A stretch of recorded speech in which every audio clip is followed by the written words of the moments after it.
My mother-in-law whispered to my husband, calling me useless while handing him a key to her house. "Leave her after the cake," she said. I smiled faintly, replied with, "Serve dessert," and placed copies of what I'd found under his bed on the counter. By the time dessert arrived, neither of them would leave that table with their secrets intact. The leather ledger, hidden beneath our mattress, documented every dollar Mark had stolen from our account to fund his mother's fabricated wealthy lifestyle. I placed a copy beside each plate next to the cheap sheet cake I could barely afford. Before this moment, I lived believing Mark's lies, blaming myself for our financial struggles. My alarm went off at 5 a.m. in our cramped Columbus apartment, not because I was a morning person, but because I needed 90 minutes to prepare mentally. Before my feet even touched the floor, my brain was calculating. Rent was due in 3 days, $1,100. My student loan payment auto-deducted the following day, $1,340, wiping out most of what remained. The grocery budget was stretched thin. Ramen had become lunch 3 days straight. I worked 2 jobs just to keep us afloat.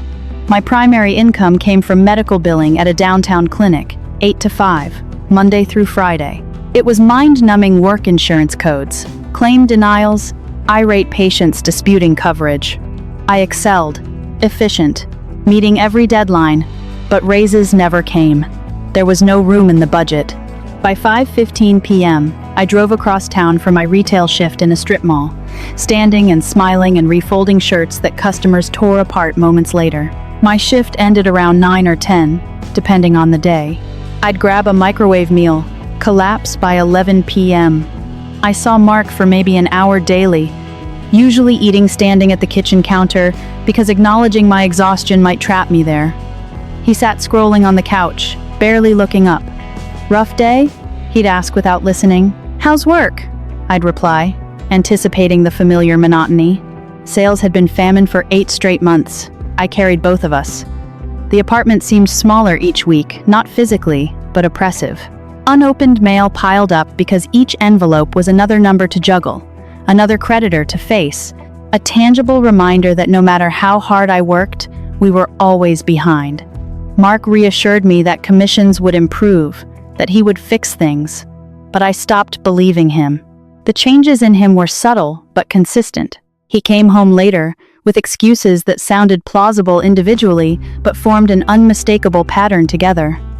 When I asked about our joint account, he became dismissive, irritated. Suggesting he cut back on weekly outings drew defensiveness, accusations as if I had claimed criminal acts. I noticed small things, new shoes he swore were on clearance, but full price online, restaurant charges I didn't recognize, cash withdrawals explained as gas or groceries.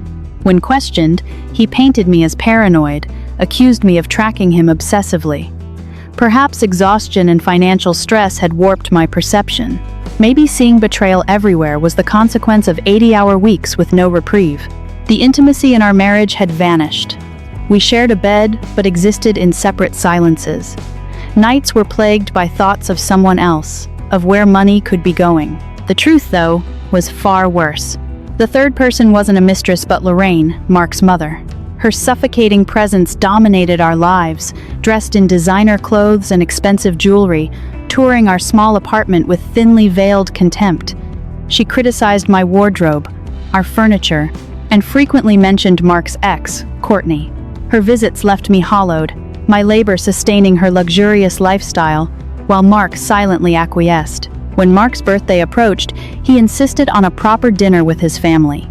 I braced myself, meticulously planning a menu I could afford, clipping coupons, buying store brands. 6 guests were confirmed initially. Then he added cousins, an aunt, increasing the count without asking if we had enough food. On the morning of the dinner, I dropped an earring while dressing and crawled under the bed to retrieve it. That's when my fingers brushed a small leather notebook wedged between mattress and wall. Curious, I pulled it out. Mark's handwriting filled neat columns with dates and dollar amounts. My stomach sank. Transaction after transaction, money I didn't know was missing: casino, personal, and most frequent, FEF, Family Emergency Fund. One note in shorthand made my blood run cold. ELs, club dues. K doesn't know. L was Lorraine. K was me. 18 months of systematic theft. My money, earned through exhaustion and sacrifice, funneled to his mother while she called me useless. I quickly returned the ledger under the bed as Mark walked in asking about the dinner. I didn't reveal what I'd discovered. Calmly, I continued preparing the meal. By the time the guests arrived, I had photographed every page, every notation, 63 images documenting 18 months of theft, then backed them up in the cloud. During dinner, Mark fussed over arrangements while I silently observed, my mind replaying every ledger entry, connecting the dots. New tires, faucet repair, sister's medical fundraiser, every claim of insufficient funds was contradicted by payments to Lorraine. A weekend wedding I had missed due to budget constraints showed an $1,800 FEF payment the same week for her club dues. I could barely process it, yet every number matched our account history. By the evening, I had printed all ledger pages, bank statements, and constructed a clear timeline of her influence. Whenever Lorraine visited or called, money disappeared within days. I folded the papers neatly, ready to reveal the truth. No confrontation, no yelling, just evidence laid bare. I understood now every argument, every moment of guilt he had imposed on me, every financial restriction. It had all been orchestrated. He, complicit, she, benefiting, me, laboring 80 hours a week while funding their lifestyle. I felt a quiet, intense clarity. The rage was cold and controlled now, not hot and messy. I rehearsed in my head the moment truth would surface, when exposure would dismantle the careful facades. When I finally served dessert, I'd serve evidence alongside cake, leaving no room for spin, no opportunity for excuses. The ledger had transformed from a hidden threat into my instrument of clarity and justice. Guests began arriving around 5:45. Mark's brother Derek and his wife came first, bringing wine and easy conversation. Mark's cousin Andrew arrived next with his girlfriend, then Aunt Linda, Marcus, and Jessica. Finally, at 6:20, Lorraine entered, fashionably late. Designer dress, new leather handbag, expensive perfume, every detail screamed carefully constructed wealth. She greeted Mark with ear kisses, then surveyed the apartment, her eyes narrowing as they landed on me. "Kayla, how domestic you look," she said. I responded evenly, refusing to react. She moved past me, inspecting shelves and surfaces, leaving small judgments like breadcrumbs in her wake.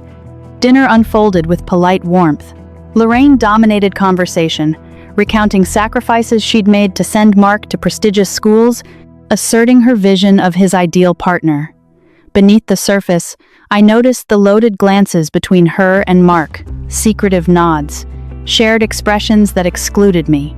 I observed calmly, noting every interaction, every tell. Then it came the whisper I had anticipated. "Just leave her after the cake." 5 words that cut sharply through the din of silverware, laughter, conversation. Mark's small nod confirmed it. They had planned my removal, my disposability, while I unknowingly played my final role as the dutiful wife. I stood smoothly, announcing I'd prepare dessert. Nobody paid attention. I moved to the kitchen, retrieved the folder of evidence, and arranged copies of the ledger beside the cheap sheet cake. Methodical, deliberate. When I returned to the table, the tray of documents and dessert became the fulcrum on which truth would pivot. Conversation continued briefly, then curiosity drew glances downward. Mark's cousin, Aunt Linda, and Derek's wife each picked up a copy, squinting, adjusting glasses, tracing columns. Panic spread across Mark's face in seconds. His instinct was to grab the papers. But it was too late. "Too late," I said calmly. "We're sharing something important with Mark's birthday cake." The ledger laid bare 18 months of deception. Casino withdrawals passed off as work expenses, transfers masked as investments, and the so-called Family Emergency Fund, direct payments to Lorraine. Faces changed, comprehension dawning. Lorraine's brittle laugh faltered. Patricia, her sister, pointed to an entry. $1,800 in March, the same month she claimed we couldn't afford help. Andrew traced patterns, labeling it systematic. Mark stumbled over his justifications, defensive, incoherent. I held the room in quiet control, presenting facts, not emotion, letting the evidence speak. Finally, I revealed the whispered plan. The moment after the cake, they intended to discard me. Silence fell, heavy, complete. Faces registered shock, disbelief, and reassessment. Lorraine faltered, cornered, and furious. Mark's posture shrank, diminished, powerless. One by one, family members exited, some offering support, some in stunned silence. I remained, surrounded by the wreckage of deceit and my own resolve. Later, I arranged my departure with careful planning. Photographs of the apartment for security deposit protection, a new checking account isolated from Mark's access, all digital footprints of our shared life secured. Legal consultation confirmed my rights and next steps. When Mark confronted me again, I remained firm. Space was needed, trust shattered beyond repair. He pleaded, rationalized, but the pattern was clear. Deliberate, repeated deception, and his agreement to leave me after the cake. I moved into a small studio above a bakery. Affordable, honest, a place of my own making. Early mornings kneading dough, shaping pastries, preparing for customers. My labor returned tangible results. Financial clarity emerged. No hidden drains, no secret withdrawals. Small victories accrued, saving $5 or $10 at a time, purchasing essentials without guilt. Gradually, dignity, self-respect, and peace replaced betrayal and anxiety. I rebuilt boundaries, keeping the integrity of those who valued honesty, discarding those who perpetuated deception. Months later, I woke on a Sunday morning without an alarm. Sunlight streamed through east-facing windows. The bakery below smelled of fresh bread. My finances, still tight, were clear. I was honest about my resources, decisions, and limits. I had nothing stolen from me, no hidden manipulation. Life, for the first time in years, was mine. I could breathe. I had survived. I had reclaimed myself. And that truth, painful as it was worth more than any comfortable lie ever could.